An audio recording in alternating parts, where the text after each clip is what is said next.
Friends, World Continence Week is being celebrated between 20th June to 26th June. And the aim of this Continence Week is to make people aware about the incontinence. As you all know, the urinary leak, whether in adults or in children or in women, it's a same shameful experience which nobody wants to have. What we need to do is that people should be made aware that the incontinence is a treatable disease and they should not worry that it cannot be treated. And what are the treatment? Let's know what are the types of incontinence. One is urge incontinence, when there is overactive bladder and suddenly there is urge to urinate, and then people have to rush to find a bathroom or otherwise the urine will leak. This is known as urge incontinence.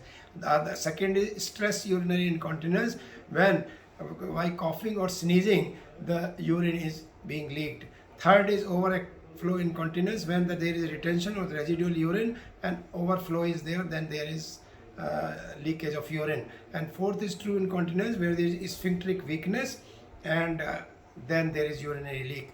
Then these patients are to be investigated. First is bladder diary, and history is very important, and thereafter you may have to do urodynamics test, ultrasonography, urine routine culture, and investigation, general investigation of kidney function.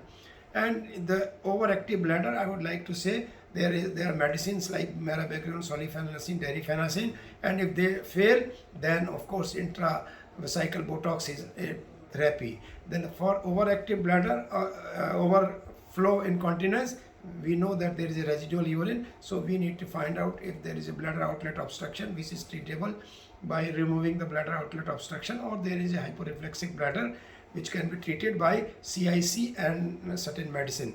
Of course, for true incontinence, the sphincters they are the artificial sphincters which can be placed. They are synthetic sphincters and also there are biological sphincters.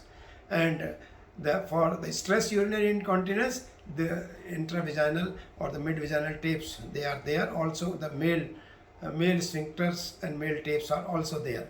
So as I said, and finally, if nothing succeeds, there is a neurogenic bladder, then you can do sacral neuromodulation.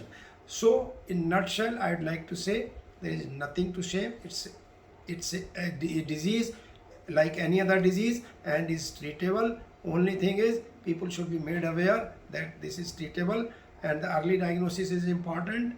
And then bladder diary, the history taking, investigations, the treatment, everything is standardized, treatment is standardized. Let's join hands during this week to make people aware that incontinence is treatable, and let's all be continent during this World Continence Week. Thank you very much. This is Dr. Anil Goyal, Senior Urologist from Goyal Hospital Urology Center, Delhi. Thank you.